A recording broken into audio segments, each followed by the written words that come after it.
Сегодня перед Киргизстане, перед братским народом Киргизстана большое политическое мероприятие, выборы президента Киргизстана.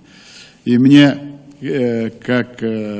конечно, человеку, который не безразличен, то, что вы за эти годы создали атмосферу мира, благополучия для народа Киргизстана.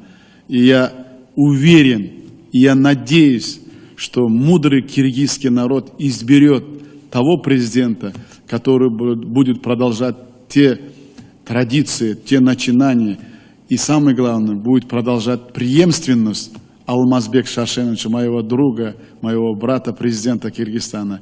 Я очень надеюсь, и мы будем прилагать все усилия, чтобы, во-первых, мы уверены в этом, что пройдут, и народ Киргизстана изберет своего президента достойного. И я желаю мудрому киргизскому народу избрать достойного своего президента, который бы продолжал то начатое дело.